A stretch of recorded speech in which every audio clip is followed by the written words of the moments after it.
This is Dr. Quinlan with Quinlan Chiropractic Clinic from Coppell, Texas, and you're listening to the Dunham Business Radio Show.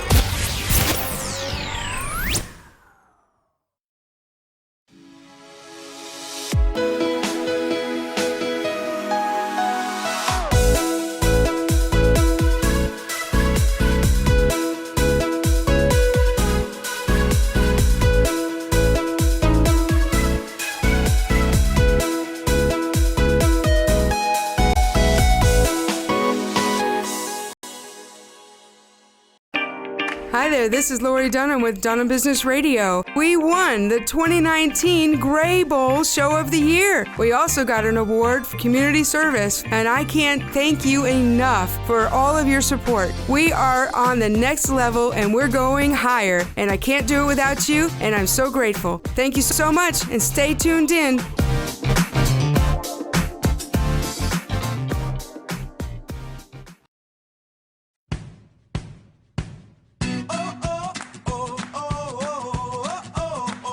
Live from Arlington, Texas, it's the Dunham Business Radio Show. And here's your host, Lori Dunham.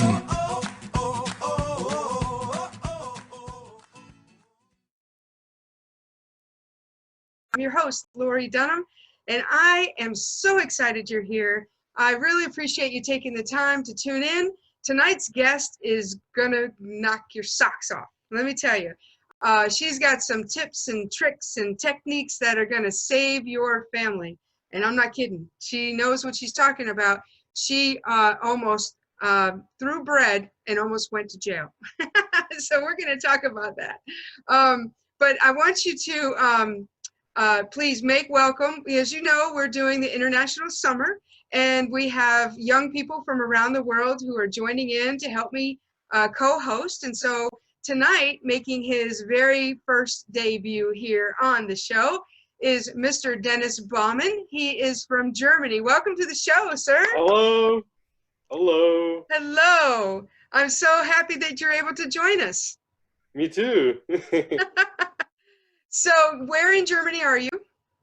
I live near Hamburg, Germany, so not far away from it. It's up in the north. Up north. Okay, it's in northern Germany. It is. Excellent. So for those folks who don't know how awesome you are, tell them your story, tell them who you are and how we ended up getting right here, right now. So back then in 2018, I made an exchange year in America in Dallas, Texas.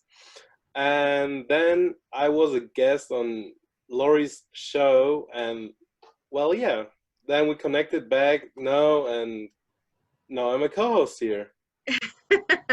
It's really that easy. It is. So here's what's really great is that once you become a guest on the show, we connect, right? We connect, we promote, and you just never know where you're going to end up, right? That's right. So what are you doing over there? Are you still in school? Are you working? What are you doing? I'm still in school. I'm graduating next year, and then I hope I'm going to be a pilot then soon. All right. So then you go to flight school. Yes, ma'am. Awesome. Awesome. What are you doing in the meantime? Any kind of work while you're studying? I'm probably going to do some graphic design, but otherwise I have to focus on school.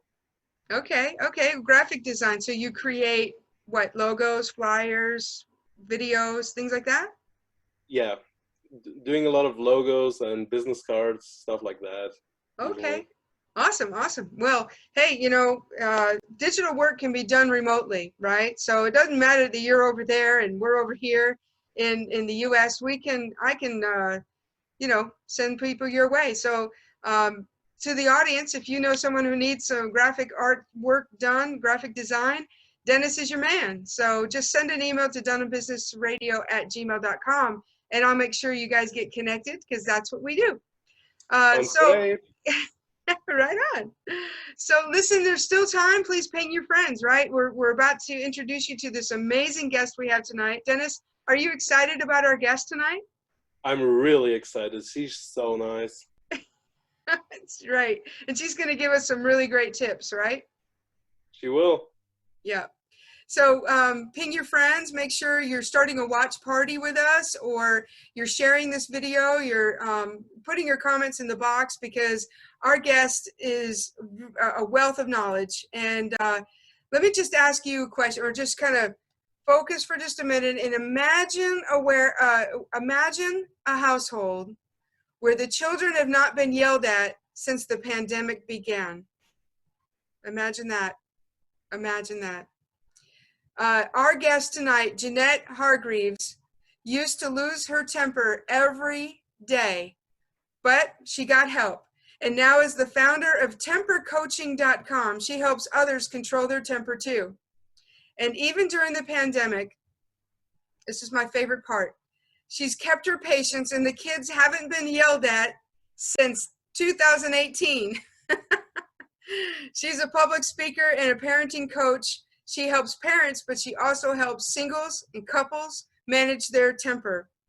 And she provides private parenting classes over the phone. So if you need to reach her and the pandemic's got you in shelter in place, before you lose your cool, don't lose her number. Give her a call and she can help you out on the phone. She has a book, and it's called The Day I Threw Banana Bread and Almost Went to Jail. That's a real title, ladies and gentlemen. It's available now for sale on Amazon. So please help me make welcome to the show, Jeanette Hargreaves. Thank you. Welcome. So excited you're here. I'm so excited to be here, Lori. Thank you for having me. It's an honor to be on Dunham Business Radio with you, and I'm looking forward to spending the hour with you and Dennis. We're just going to have so much fun. Yes, we are. You know, we have a saying around here. I'm sure our loyal audience knows this, but if you're not having fun, you're doing it wrong. That's right. I think that about life.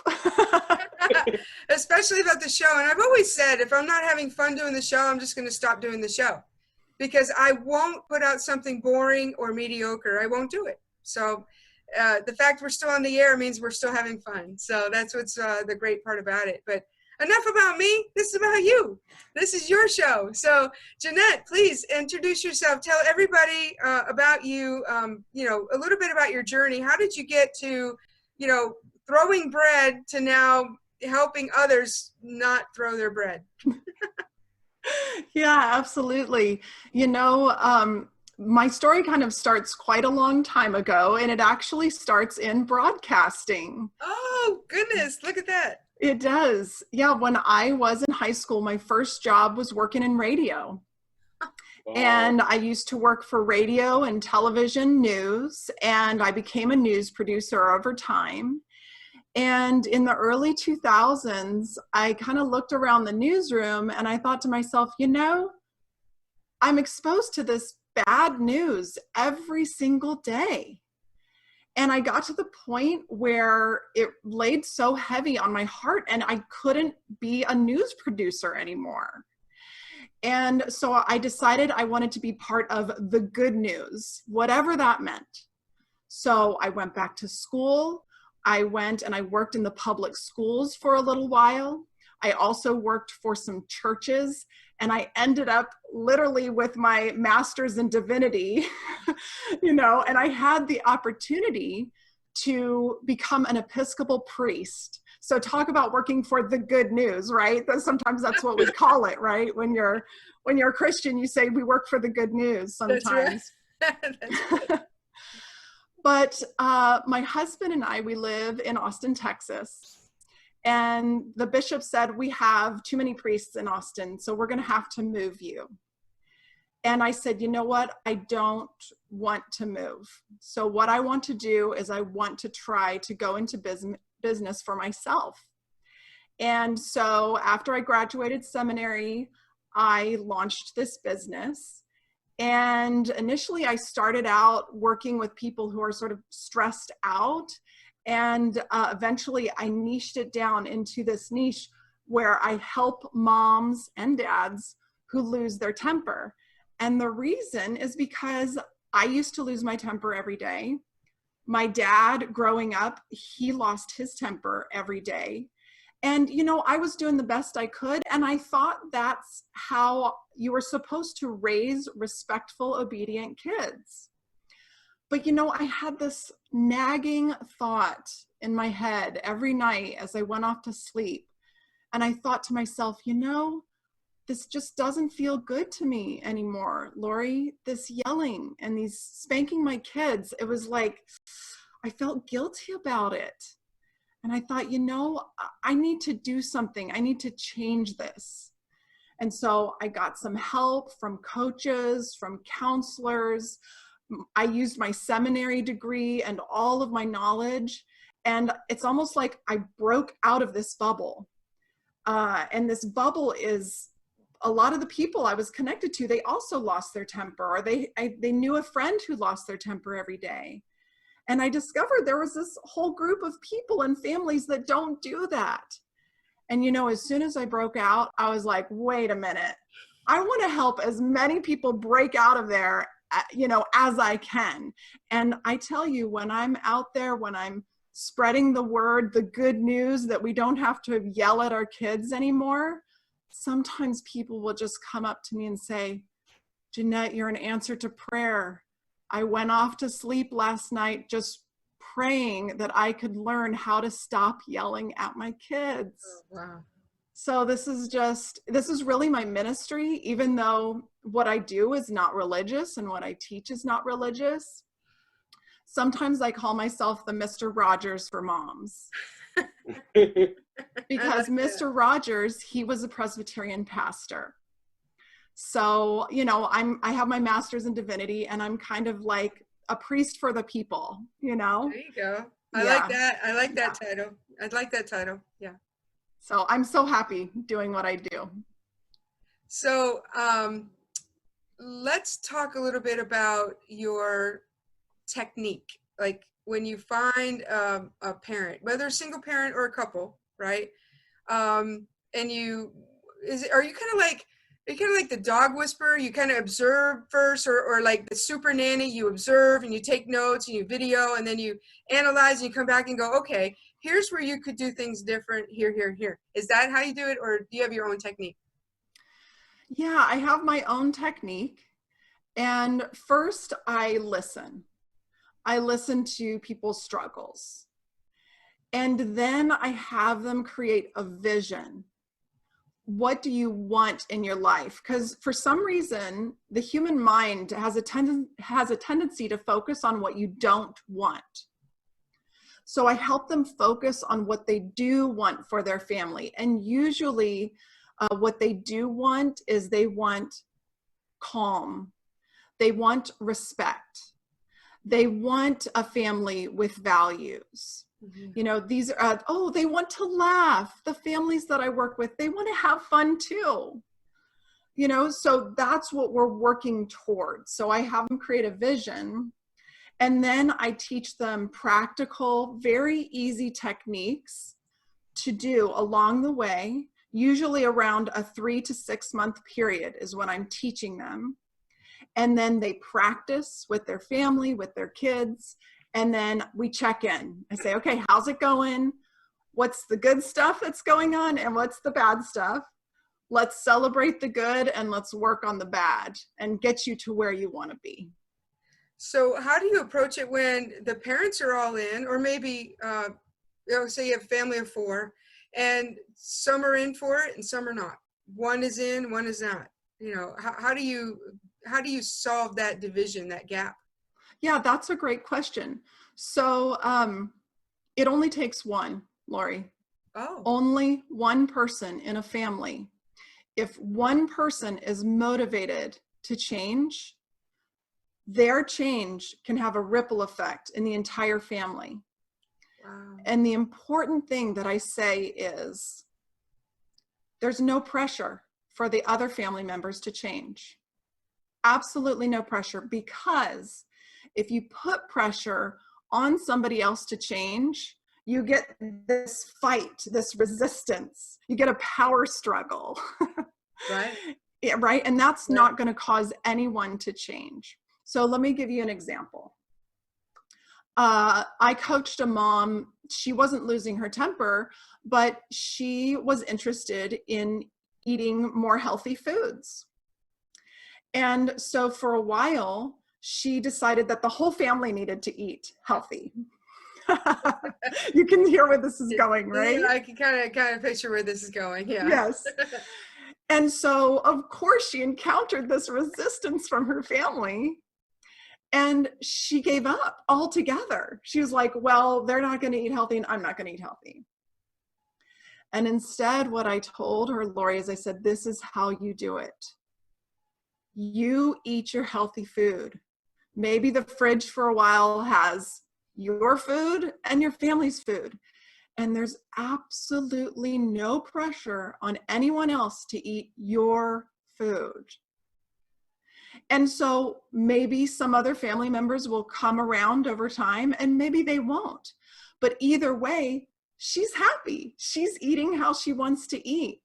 And her family's happy too. And there's not this power struggle that's happening. And you know what does happen, what I find, is that when one person in a family begins to make healthier and healthier choices, the other family members fall in line. It does take time.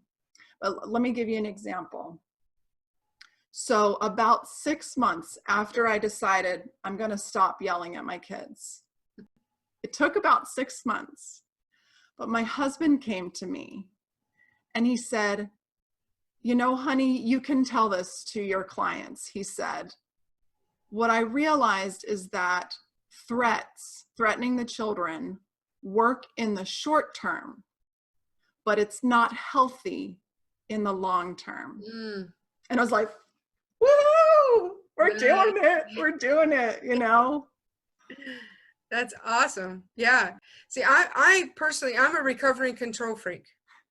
And I came from a place where I had to control everything, the outcome, the detail, the who was participating, who was spectating. And when they didn't do things my way, I got angry. And I had people always telling me, you know, it's always your way or the highway. Of course, you hear this at the end of a relationship, you know, because they were too intimidated to say something midway through or even in the beginning, like, I'm not even going to be your friend because you're too controlling, right? So they get into a friendship with you or whatever, and it's always as they're slamming the door at the end of the relationship, they say, it's always been your way or the highway. I can never talk to you. You never listen. You know, and I'm like, wait, I don't have time to fix that if you're just walking out telling me that, you know? And so I'm wondering, and I guess it could apply to me and some of the things I've been through, but for those folks out there, you know, I've always heard that anger is a symptom of something deeper. Would you agree with that? And what do you think is really the root of anger? Yeah, interesting. Anger is to me, a very interesting topic. I think a lot of times the root of anger is hurt. So either we think that we're being hurt or that somebody else is being hurt. And something else I learned about on my journey around anger and losing my temper was that, like the day I threw banana bread, I was, by the way, I was trying to be very controlling as well over my father. I threw banana bread at my dad because he left a 4th of July party. Oh my goodness. Yeah, well, I had planned this whole party and he came and then he left and I was like, Dad, I went to his apartment and I was furious at him and I screamed at him and I threw the banana bread. Of course, we can laugh about it now, right? Everything's funny in 2020 hindsight, right? Yes, absolutely.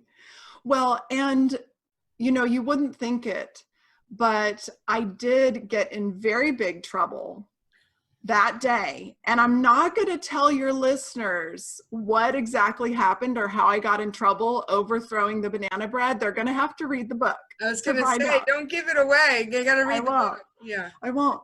But here's what I learned, Lori. I used to say I was angry. Like when I threw the bread, I was angry. But actually, I was both angry and upset. Hurt. And what I have learned is that anger and upset don't have to be together. And I was letting this anger control me, basically, and I wasn't, I was just reacting to it. I wasn't responding to my anger. So now I do best when I am, and I'm not perfect. I don't lose my temper like I used to, but sometimes I'm unkind, if I'm angry. But when I feel angry or any emotion, the goal now is to have an emotionally intelligent response, which means that I want to respond to my feelings in healthy and helpful ways. So for example, when I was talking about how I broke out of that bubble and I realized, oh, we don't have to raise our kids by yelling at them. And, all families can live happier, more peaceful lives and actually have families centered in respect and family values. Doing it this way, part of me was really angry. But guess what? What I learned is that anger was fuel, Lori. It's like this energy. And man, I can tell you that when I use my anger in a healthy way, I can build a whole business. Anger is a very powerful emotion. So when you got out of the bubble and you said you were angry, I'm wondering, did that come from maybe you felt duped? Like I've been living my life like the Truman Show, and all of a sudden now I'm out here and I didn't have to live like that. I could have lived like this all along, and I feel betrayed and duped all along. Do you think that's where your anger came from? Well, you know what?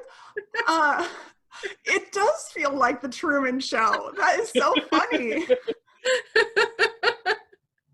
We're all living in a bubble. We all live in a bubble, Yeah, it totally felt like that. Like, oh, there are people who know how to respond to anger in healthy ways. Wow. Okay, well, let's get some more people who know how to do that, I think it's a good idea. Yeah.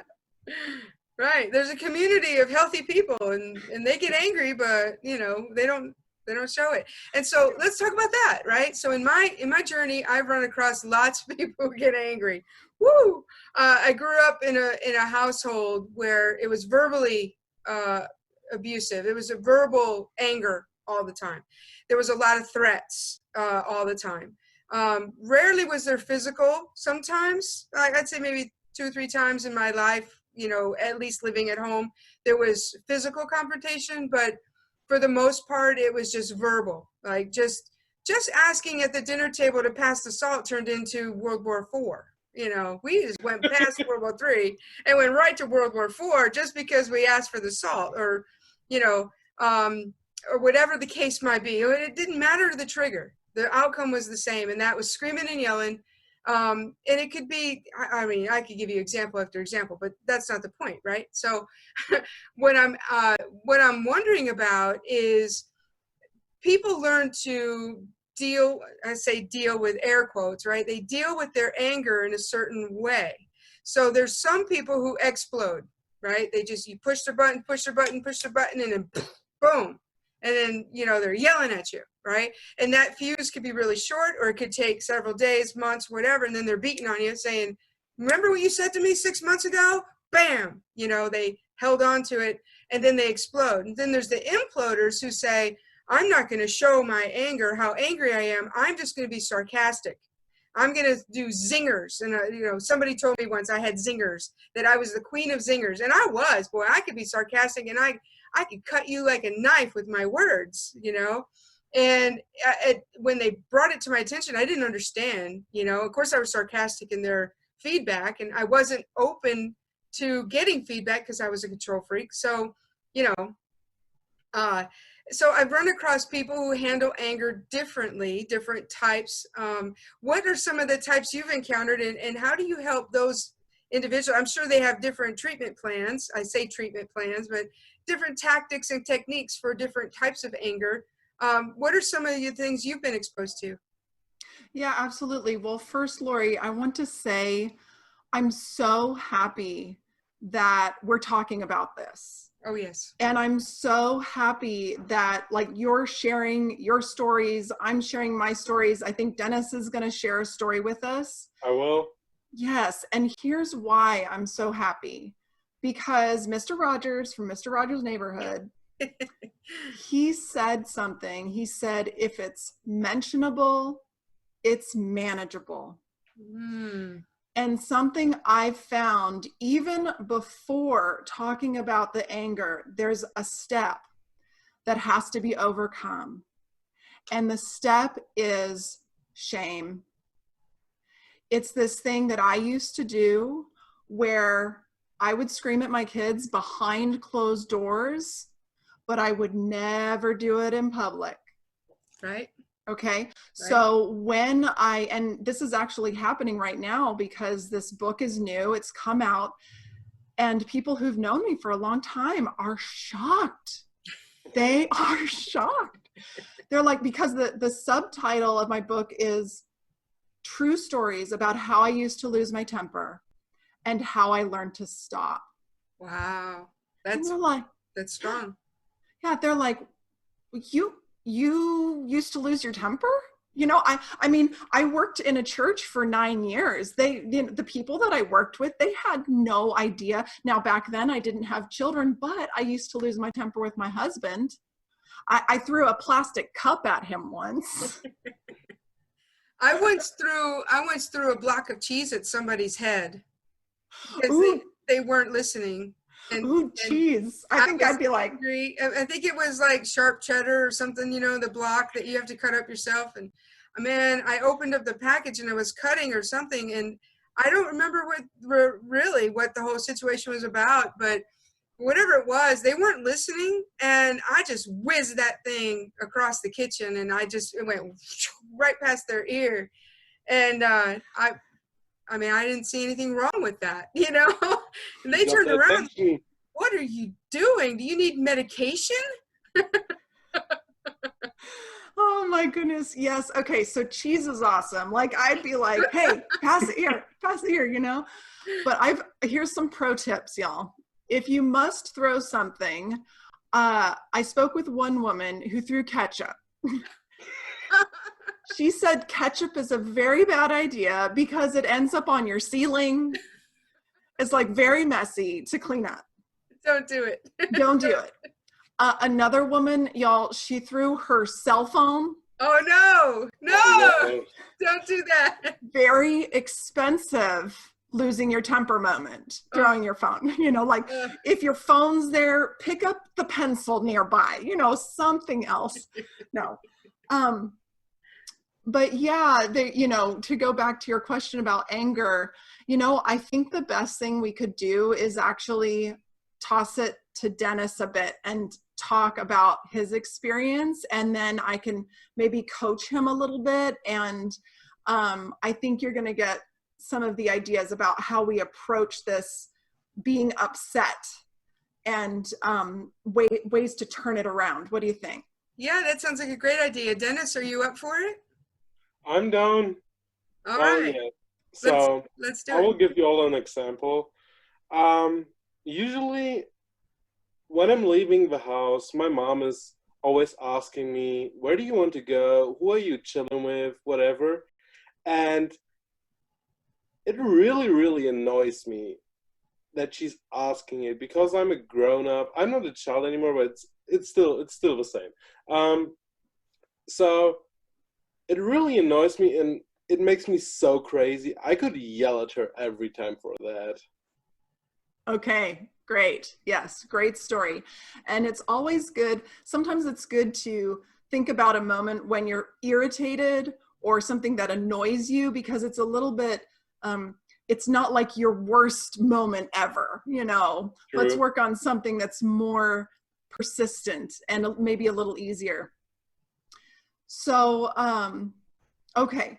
So one of the ways that I teach emotional intelligence is, first of all, to think about what your body feels like in these moments when you're feeling very annoyed or irritated.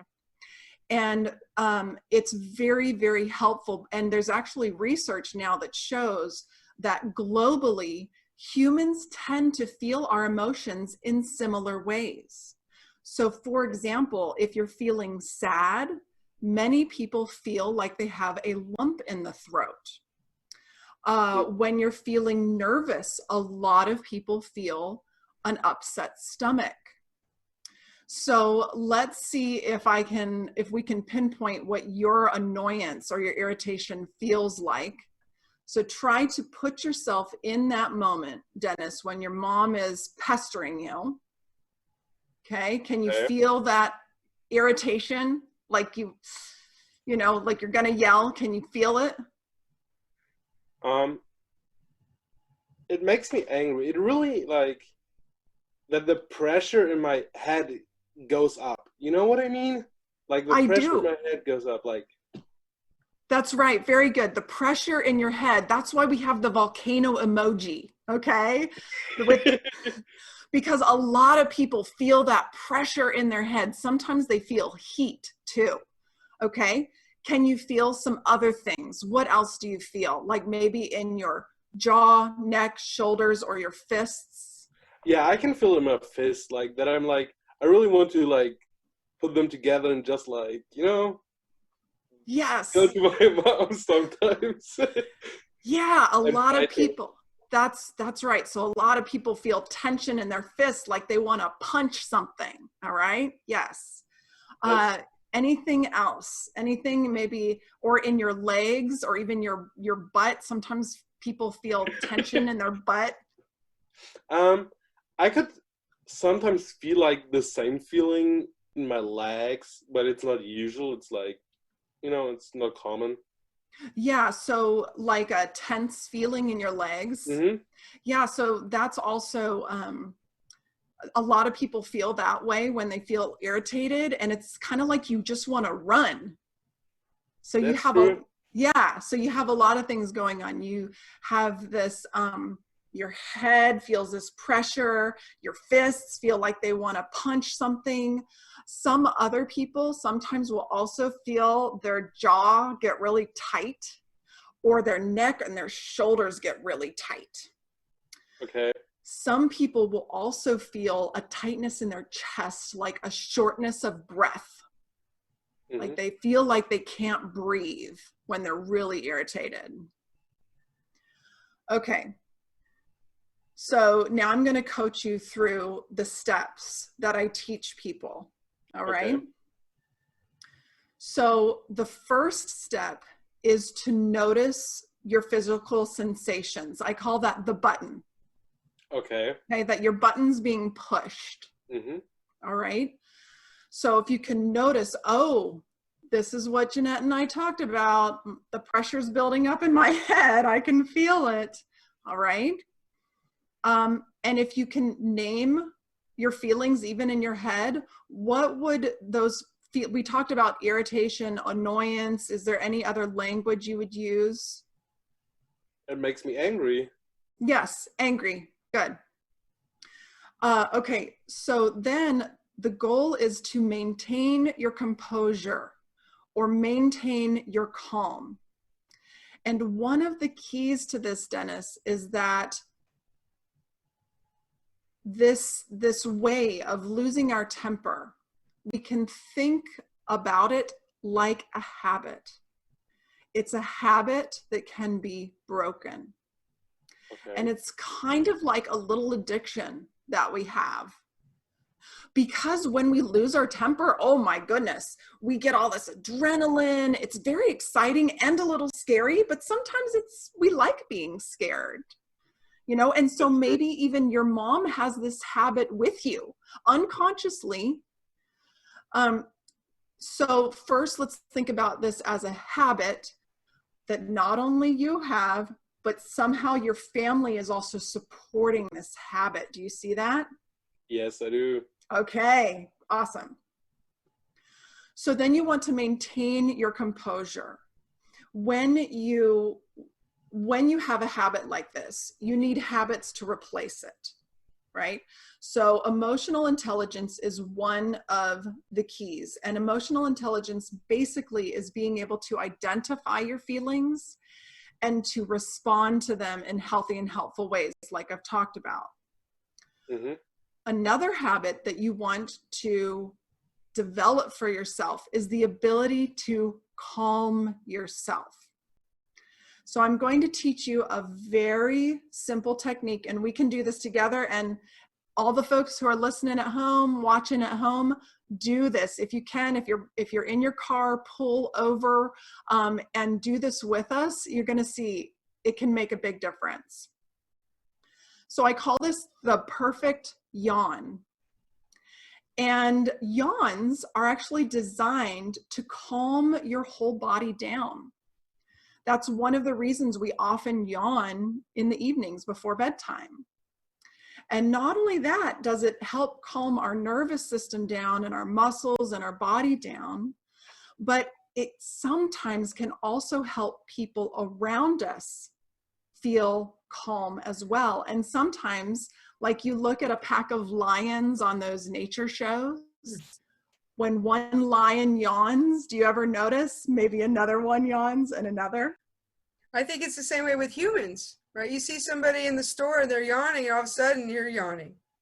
And there used to be a funny theory about that the person yawning is like just bringing in all the air, you know?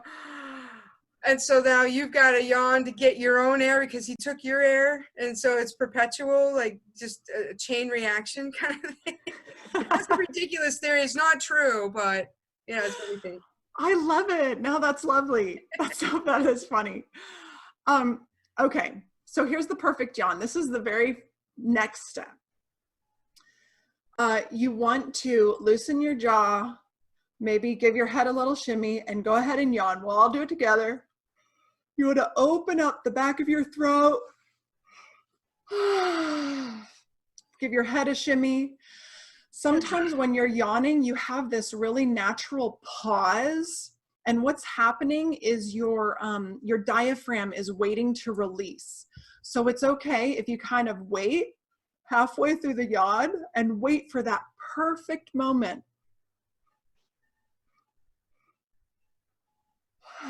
For your diaphragm to release itself. And you can yawn several times and, you know, shimmy your back a little bit, even stretch up your arms. Dennis, do this together, okay? Stretch up your arms, wiggle your spine, wiggle your hips, even if your butt muscles and your glutes are tense, notice and relax those. Wiggle your toes all the way down to your toes, okay? All right, Dennis, do you feel a difference in your body? It's kind of like not tickling. It's like you can feel something. You can actually feel something. That's exactly right. A lot of people describe tingling, a tingling sensation. Where did you feel that? Especially like in my toes. Beautiful. Yes, I love that. So we went from this like pressure in your head to a tingling in your toes. That's lovely. So what about the pressure in your head? How's that doing? It's less pressure, I think. Yeah. What about your fists? There was also this tingling a little bit, so it feels better. It feels like really comfortable now. Beautiful. Yeah, comfortable. And your hands, you also feel that tingling in your hands. That's lovely. Sometimes people will also say, oh, I can breathe easier. And Dennis, we did that. We took you from this irritated state to a calm, more peaceful state just by yawning a little bit. Isn't that amazing? That's so true and so amazing. Yes. Okay, so I have some more steps, but do we need to take a break, Lori? We're good. We can do more steps. Okay. So you've maintained your composure with your mom. And by the way, this is going to take practice. So doing the perfect yawn, like daily, let's say for a whole month, might be really good for you to learn what it feels like to be calm and composed. Okay. So once you're calm and composed, you're going to do two things with your mom, and it's going to shock her. Okay? I just can't wait. You have to tell me, like write me an email or call me. You have to tell me what happens when you do this. I will. Okay? Okay. So you're going to connect with her. You're going to connect with her on two things. First, her feelings, and then her values. Mm-hmm. Okay. So you're going to look right at her, and let's role play a little bit, Dennis. If she is like, Dennis, when are you going to be home? Where are you going? Who are you going out with? What is she feeling in that moment? I think she kind of feels like she's worried about me. Just like, it's just, she's scared. She's my mom. She wants to take care of me. That's exactly right. That's beautiful, Dennis. So those are the exact words I want you to say to her, is say, Mom, you're worried about me. You're scared, and you want to take care of me. You're my mom. That's what moms do. You could even add a little bonus there, like, thanks for being such a good mom. I love you. Okay? I will try. Yes.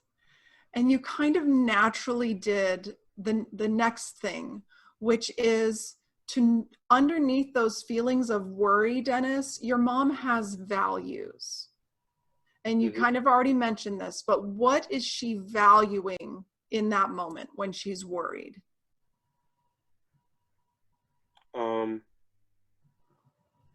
Yeah, just being scared. So let me tell you, she values you. Okay. You are very important in her life. Okay. She probably also values her relationship with you. She also probably values the relationship that you have with your own life, and she wants you to be successful and to have successful friendships. So you talk about, so these are the two things you're connecting on. First, the feelings. Mom, you're feeling worried. You're worried about me. You're scared. And then the values. You really care about me, Mom, don't you? Mm-hmm. And Dennis, when you say those two things and you're calm and composed, you just let there be silence, okay? Okay. Yeah, you just wait. I want you to see what happens, okay? Now, there's a chance you might get some pushback, because remember, she's part of this habit, like where she pushes your buttons. She might do something else to try to get you to lose your temper. But every time she does that, you say, oh, that's what Jeanette said she might do. She might try to push my buttons again. You go through the steps. You maintain your composure. You talk about her feelings and her values. Now, something else might happen. Her whole mind might open up. Her worry might go away, and she might laugh. She might cry. But Dennis, in this moment, she will feel so loved and connected with you. She might say the most amazing thing. She might say, yeah, I do care about you, sweetheart. You go and have a good time. I think that's so true. Yeah, so what do you think? Yeah, talk about that. What do you think might happen with her? So either like the first version you said was that she tries to push my buttons again in the way of trying to ask me, what are you talking about? Like, she's really confused about what I'm saying, but on the other side, she could be like really laughed and give me a hug, and say, I love you too, whatever. Yeah, So those are absolutely. like the two versions, what could happen, I think. Yeah, absolutely. Yeah, so I'm excited. And this you practice over and over again. And eventually, Dennis, she's going to stop pushing your button because you won't have that button anymore. True. Yeah. So this is for your audience, Lori. I have this technique. It's called Connect. And I have it available on a special hidden page on my website. So the easy way to remember my website is tempercoaching.com. If they go there, it'll take them to JeanetteHargreaves.com. And then you go /connect, CONNECT. So there is a PDF you can download and print and stick it on your fridge and use it with your family. That's amazing. What an amazing experience to just sit back like a fly on the wall and watch you do your magic. That is awesome. Dennis, how do you feel? I'm just feeling so amazed about that. You feel like it's something you can do with your mom and help that relationship when it's time for you to go out and have fun? I will definitely try and see what's going to happen. So Jeanette, did you say he should try the yawning for 30 days every day and then do the mom thing, or yawn and then do the mom thing? Yeah, so the yawning is just a way to teach your body what it feels like to be calm. So it's very helpful, sort of like add it to your exercise routine. If you have an exercise routine, do some really big yawns and stretches. Yeah, we're all yawning right now. I know, right? To stop it. This is a good thing. So add it to your exercise routine, and really, if you're used to feeling irritated and stressed out all the time, you want to teach your body what it feels like to be calm, because this is one of the habits that you're replacing that stressed out, irritated feeling with. But no, now, would it be possibly a little strange if your mom was like, hey, where are you going, Dennis? And you're like, one moment, please. And you go and, you go and yawn. But you know what? When you're breaking this habit, you do what you have to do. So if you have to take a moment, and especially parents, for the parents out there dealing with small children, if you need to take a mommy timeout or a daddy timeout and go do some big yawns in your room or in the garage or in the backyard so that you can be composed and interact with your child, do it. It's very worth it to get your mind where it needs to be.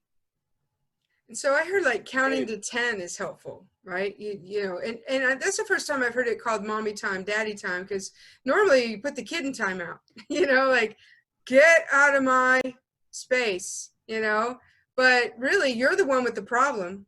So you should go have your own timeout, go count to 10, do some yawnings, and come back and try again. That's right, Lori. You've got it exactly. The American Academy of Pediatrics now discourages spanking, and they also discourage yelling. And if a parent is going to have a type of punishment, they only recommend timeouts. And let me tell you why. I don't believe that punishments teach. They don't teach. The way I teach people to discipline their children, that's what really teaches children. So a timeout is not really a punishment. What it is it's time for the parent. Right.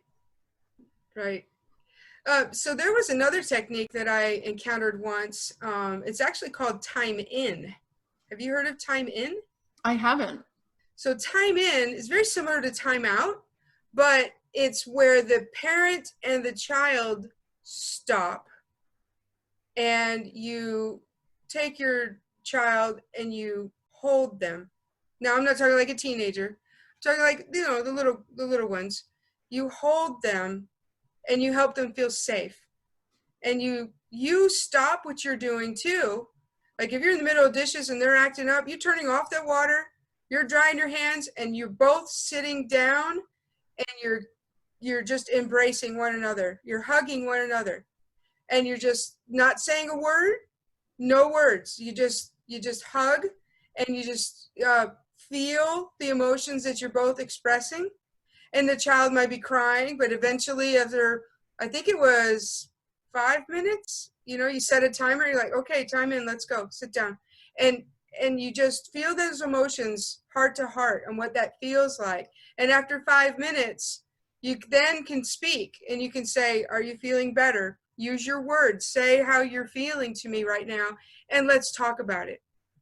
And I found it at first when I encountered that, I was like, no, I was opposed to it. It was like, this is weird, man, but no, it turned out to be an amazing experience because no one's talking during that 5 minutes. They're not, and the child may try to say something, but you just look and smile and then, hold them, hug them and say, say nothing, but you help them feel safe. And I think that's why sometimes kids, smaller ones, 2, 3, 4 years old, that's why they act out the most, because they feel afraid of something.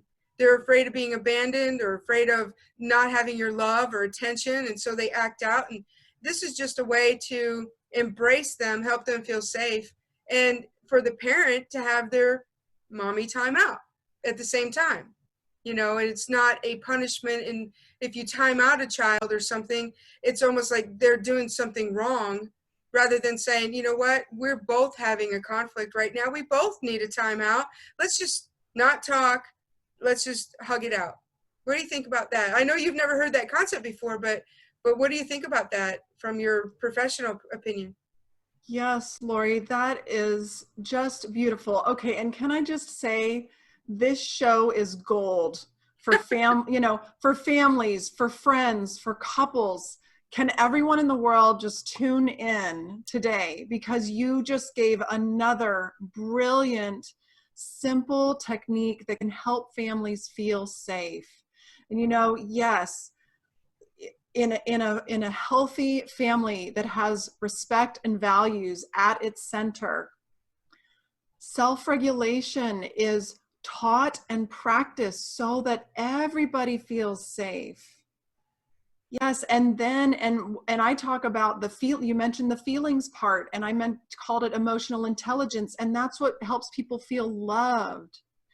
And when Dr. Becky Bailey says that when you feel safe and loved, then the problem-solving part of your mind just opens up, and it's like, oh, well, maybe this wasn't a problem at all to begin with.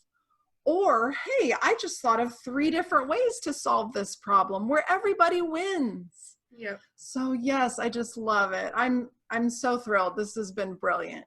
And I have to, say this is not my original idea. I was exposed to it by a parenting coach that was helping someone else. And so, but I was exposed to it and I tried it. And like I said, at first it was weird.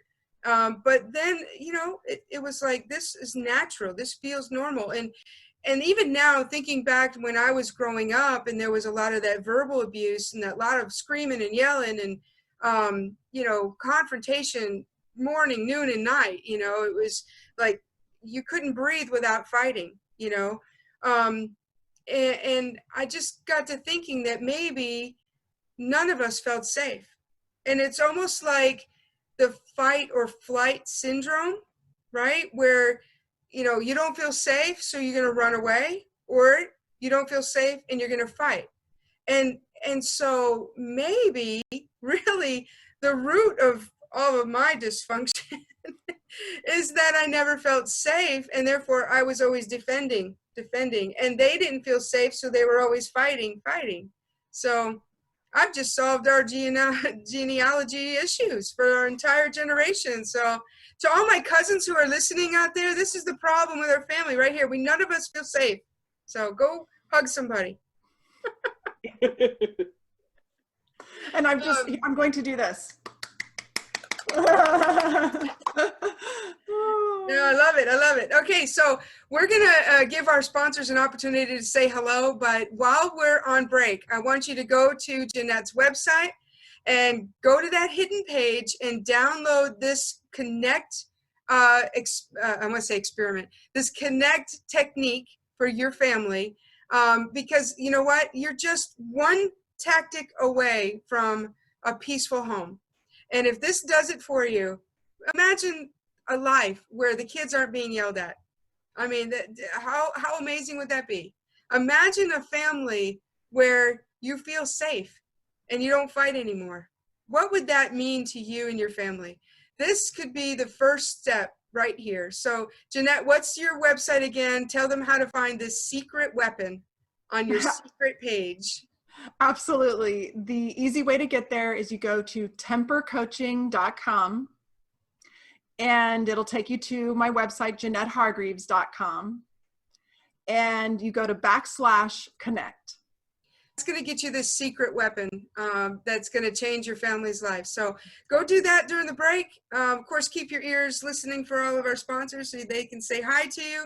And then we're going to talk about some other really cool things when we get back. So stay tuned, and we will be back right after this.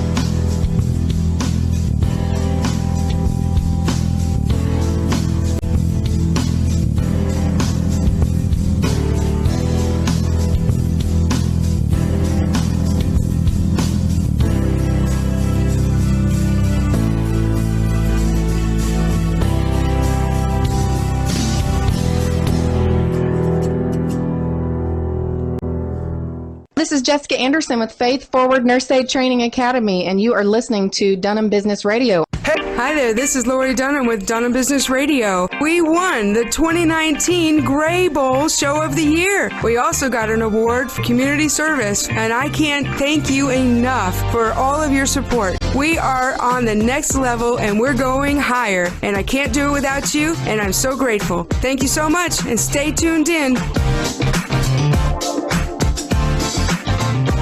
Alaikum. Hello guys, I'm Uthman from Morocco. You are listening to the Dunham Business Radio Show. How many times have you put off a project and end up cursing yourself for waiting until the last minute? My name is Dawn Shannon, and I work with highly motivated procrastinators. If you're tired of putting those projects on the back burner and want to finally get them off your to-do list, head on over to my website, jovistrategies.com. That's JOVI strategies.com, where you can download my free 30 Days to Done worksheet to learn how to get more done in 30 days than most people do in 90. No, really, do it now.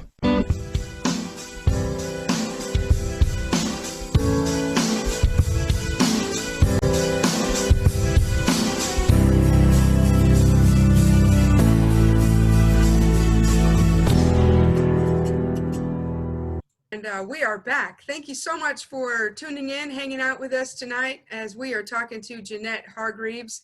Man, I hope that the first half, first segment was just so enlightening for you and your family, that, you know, her techniques, the things that she is teaching us and talking about, I really hope it's making an impact in your family's life. You know, this stuff, you can't figure it out on your own, right? We are not an island. We need each other. We need to learn from each other.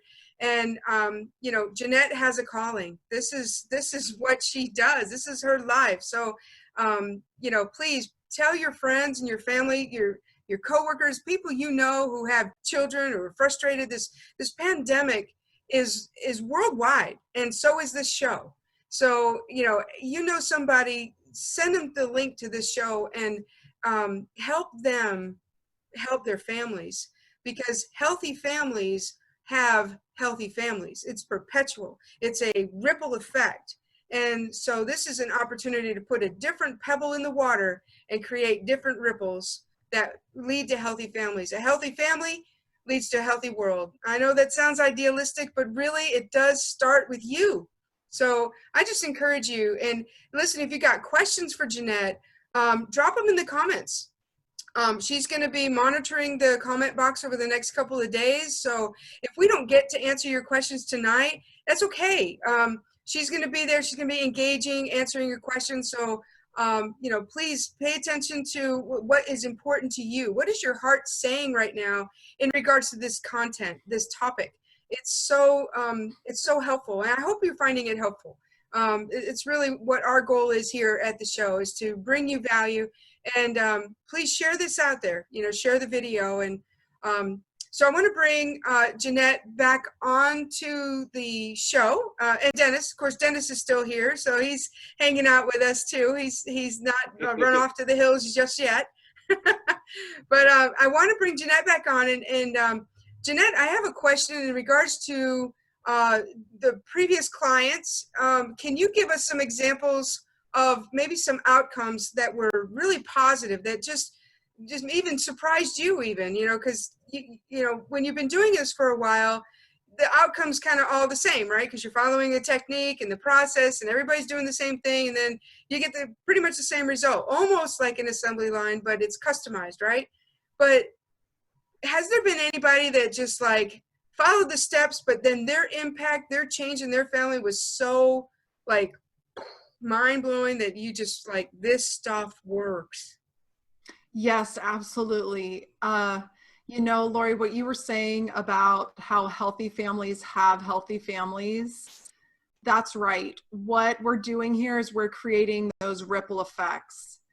And there was a mom that I worked with from Costa Rica, and this makes me want to cry. She said that I helped her break the cycle. That's the way she put it. She broke the cycle in her family, this hot temper habit that had been passed down to her through generations. We don't know how far it had gone back.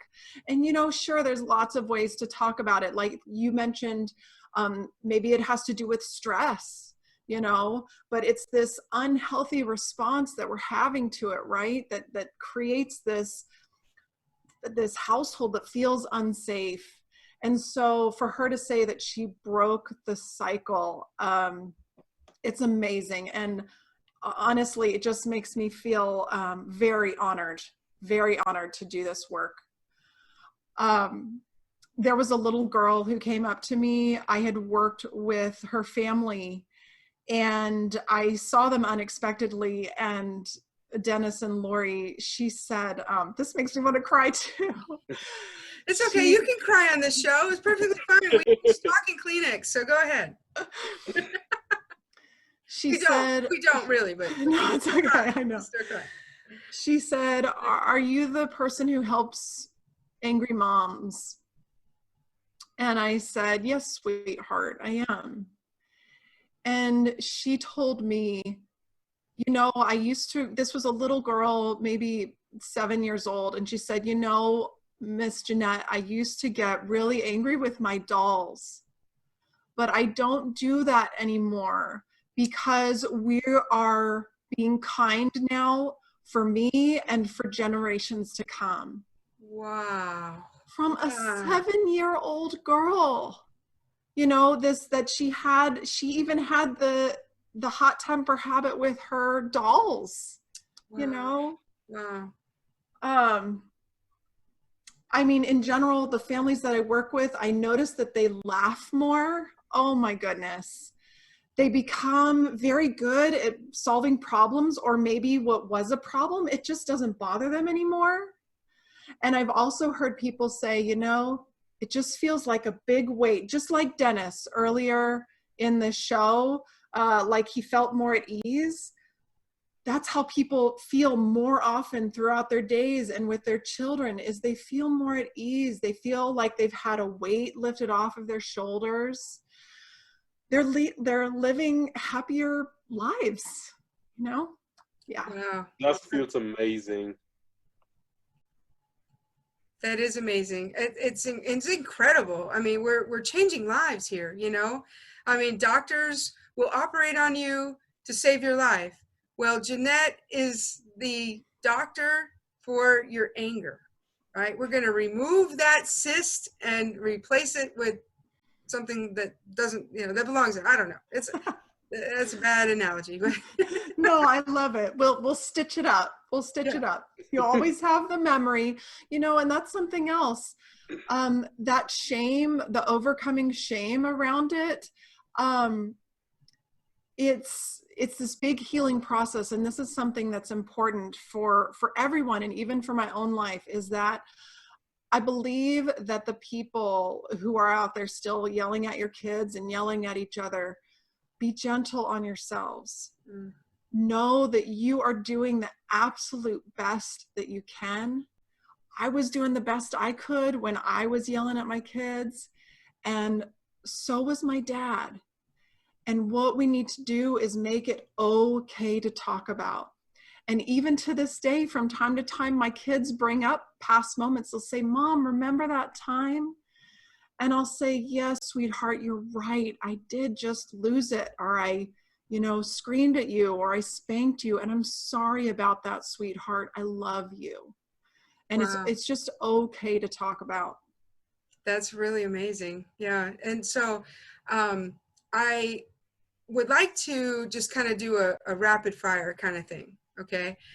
Dennis, you can chime in too. Okay. So what I want to do is just off the top of your head, common everyday scenarios of anger situations, and real quick give advice to a parent who is encountering that, and how would they overcome it.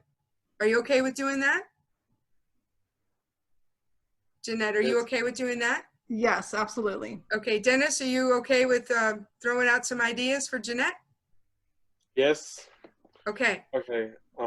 So my first one that I'm going to throw out is mom has made dinner and the child doesn't come home for dinner, or when they come home, they're not hungry, don't want to eat, or they come to the table and they only eat half of it and get up and walk away. Love that. On piggybacking on that, Lori, a mom, and I've coached a mom like this, who would get very upset because their child wouldn't eat anything green, and they thought it was very important for the child to eat green stuff for their health. Yes, right. Okay, I have another one. Well, let Jeanette answer what the solution might be for that mom. Oh, really? Okay. Yeah, this is the rapid fire. You're in the hot seat now. Oh my goodness. Okay. So remember the connect technique. In that case, I coached the mom to be connected with herself. So what are her feelings about the greens, and what are her values? And so if she really valued those greens, set an example. So just like we're setting an example with not losing our temper, now we're going to set our example by eating greens. And over time, your child will eat greens. And even if they don't, they will survive. It will be okay. It's not worth it to lose your temper over. That's wonderful. Okay, Dennis, your turn. Okay. What about a child which doesn't help, like in the household, like cleaning up something, doing like general stuff? Oh yeah. Am I okay? Okay? So let's see. It's the same thing. What are the feelings happening in the child? What are the feelings happening in the parents? And then what are the values underneath that? So what does the family value as a whole, and as that family household, does the whole family value cleanliness? Is the garage super full of clutter? Like maybe your child's room is full of clutter. Well, you want to set that example by decluttering your things first. Show what your family values are, and also notice what the values of the child are, and talk about those, and try to find a solution where it's a win-win for everybody. Okay, sounds great. That's really great. Okay, so let's take a single person, don't have a family, no kids, not married, and they get angry in traffic all the time. They get so angry that when you're driving next to them, you can feel the heat coming through the window. I love this. I have coached people on this. I changed one woman's life. She tells this story. She's the president of the Leander Chamber of Commerce. I changed her life around traffic. So she used to just get furious at other drivers, even when she was by herself. And Lori, all I taught her was the perfect yawn. I taught her the perfect yawn. So you're sitting in traffic, someone makes you furious, is that the best use of your energy? Maybe it is, but I would say no. So take some of those deep breaths, let your body calm down. And here's another little tip. Try to think about what's going on with that other driver. I mean, maybe they have a pregnant wife in the seat, or in my case, one day I was a terrible driver because my child was throwing up in the back seat, So try to get out of your own head, which the perfect yawn helps with, and take a moment and think about that other driver. That's really great advice all around. Like, just remember, it's not about you. You made dinner, they don't eat it. Well, it's not about you. It's not about them rejecting you and rejecting your food. They're just not hungry, or I don't know what the issue is, but it's not about you. That's exactly right. There's a really great story I heard. Is it okay if I tell you this story? Oh, please. I love your stories. So this is not my original story. It's a story I heard, and I can't remember where, so I can't give any props to the person. But anyway, it's out there. But there was a man who was on a city bus. It was full of people, and his 3 children were just running all around, right? And he was sitting there looking out the window, very despondent, not caring that they're running around, have no concern whatsoever. They're just running up and down the aisle, back and forth, and this man behind them, or maybe it was a woman, came up to him and said, "Can you control your children? Do you know how disruptive they're being? Look at their disrespect." And the man turned from the window and looked at the woman and said, "Well, their mother just died this morning, and I figured I'd give them a little bit of freedom." And the woman was like, "Oh, talk about, a punch." But it helps you to realize, see past what's really happening. See past the situation. Ask yourself, is there something going on? Is that person driving crazy because they're on the way to the emergency room? Or like you said, maybe your child's thrown up in the back seat. Maybe their dog is, ate chocolate, and they're trying to get him to the vet. You just never know. What is that situation? And I'll tell you, Jeanette, I overcame my frustration and anger in traffic, especially when people cut in front of me, they don't have a blinker, right? The little light that goes on and off tells you which side they're supposed to go on. Well, I overcame this anger when people would do that, because I'd sat back and I'd say, "Oh, I feel so bad for them. They're driving the model of car that doesn't have a blinker wand." Because I'm pretty sure if it had a blinker wand or that little lever that would turn it on and off, I believe in the goodwill of people that if they had it, I know they would use it. And they're not using it, so they must not have one. And I feel bad because my car has one. And so I drive a better model vehicle than theirs, and so I just feel bad. And I hope, I pray that God will give them a better car that has a blinker wand on it. Lori, I love that, because I hear your sense of humor, and sense of humor, laughter is always a good way to help you calm down. That's just perfect. So I always say that. And it's so funny when I have people riding with me and they see what happens, they cut in front or something, and I'll say, "Oh, I feel bad. Oh wait, is that a Ford Fiesta 95 Ford Fiesta?" You know what? That was the year they didn't include the blinker wand. And they look at me like, "How do you know they don't have a blinker wand in there?" And then I say, "Well, I truly believe if they had one, they would use it." I can just hear all your listeners giggling. Good. That's what I want, Yeah, that's great. The other thing I do with the brakes, like, have you ever been down the highway and you're just minding your business, you're going 65, 70, and there's a full lane all the way open, right? You could just go straight on down, right? Nobody's on your left or right. And all of a sudden you get on the highway and there's an entrance ramp. And this car, now you're in the far left, minding your business, going down.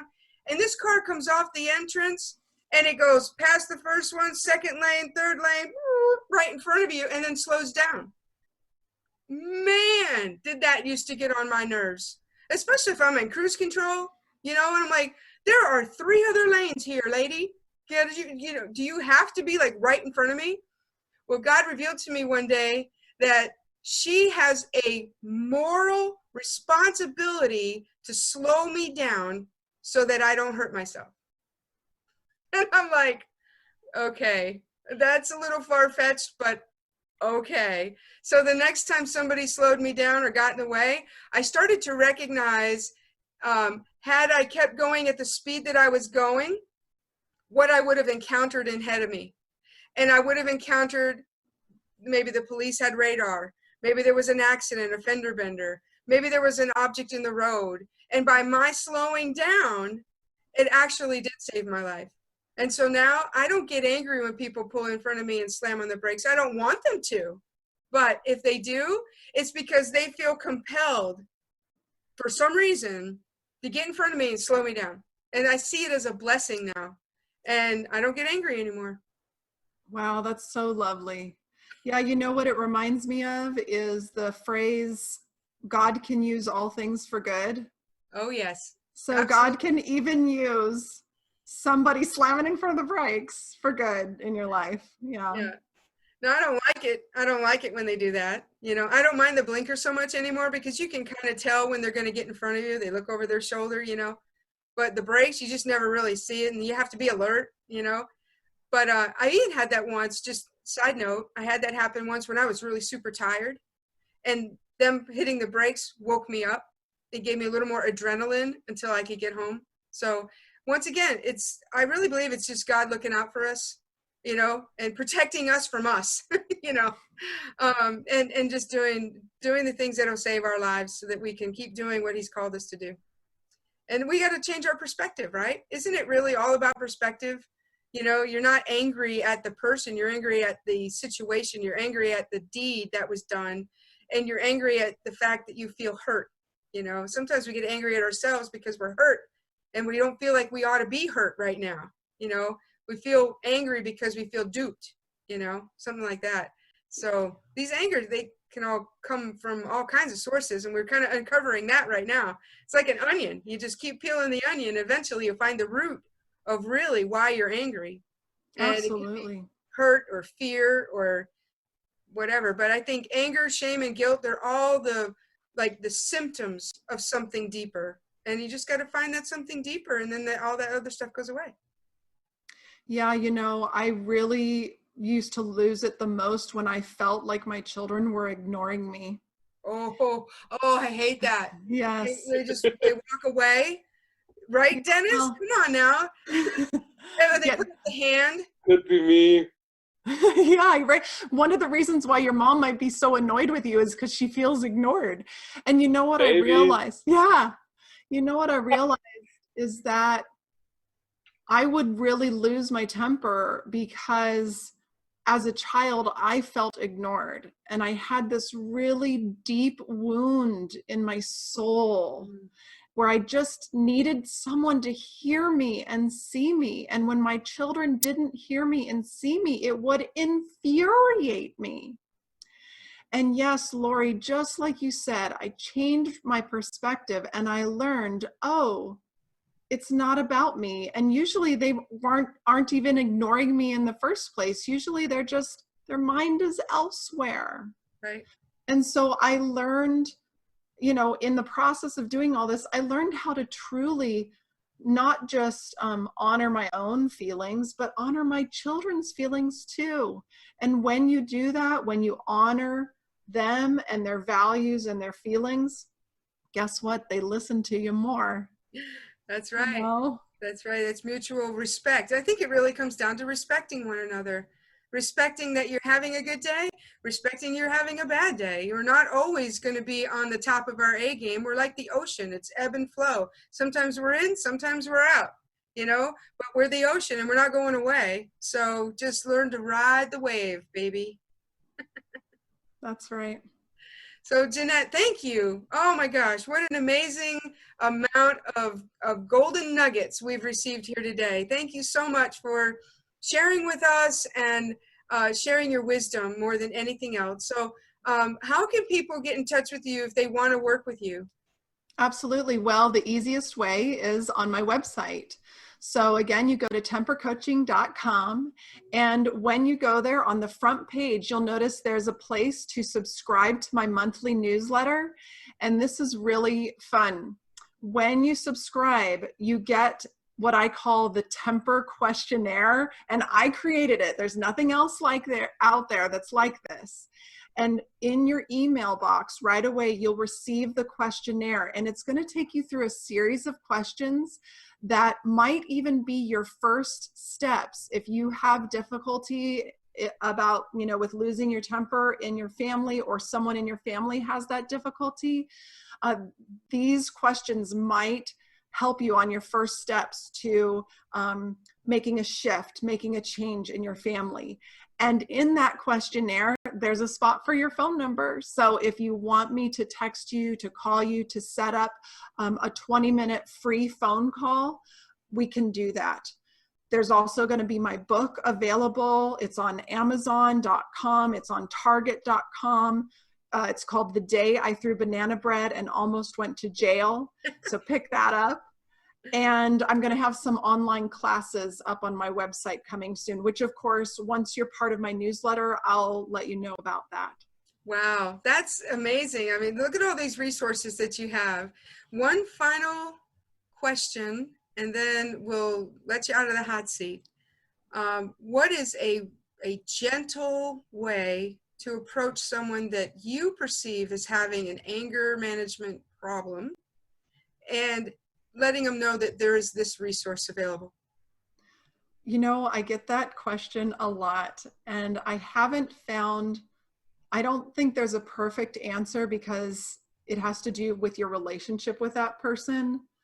But if it's someone who loses their temper when you're around, whether they're losing their temper with you, or let's say they're a spouse or a friend who loses their temper with their children or with someone else while you're around, something you can say is, hey, you know those times when you yell really loudly? That scares me. That scares me. And you just open up the conversation like that. What you're doing is you're talking about your feelings. So once you open up the conversation, you could say, you know, I heard this radio show with a woman once, and she talked about the yelling, and she talked about it like a habit. She has a book. What do you think? Maybe we could read the book together. You know, this journey is really, really most beneficial to do with a friend. It's very difficult to do by yourself.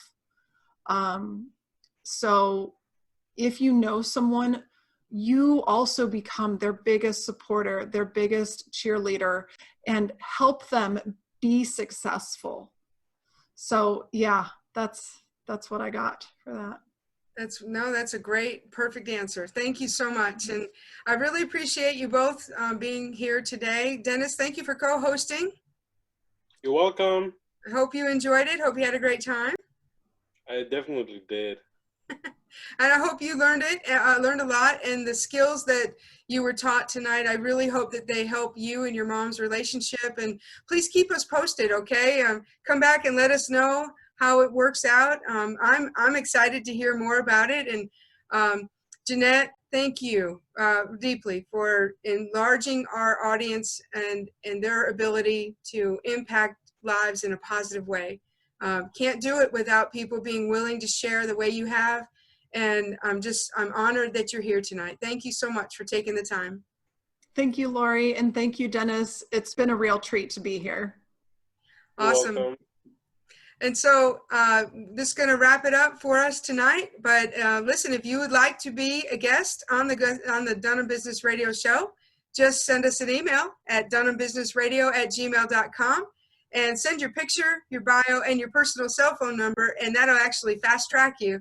So we'd love to talk with you about your business.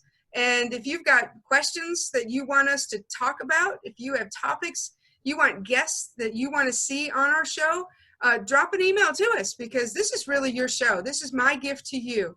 It's a platform for you, and I want to hear back from you. So to reach Jeanette, just drop your comments in the box and go to her website. And you want to reach us, just send us an email, DunhamBusinessRadio@gmail.com. And until next week, everybody, stay on top of the world.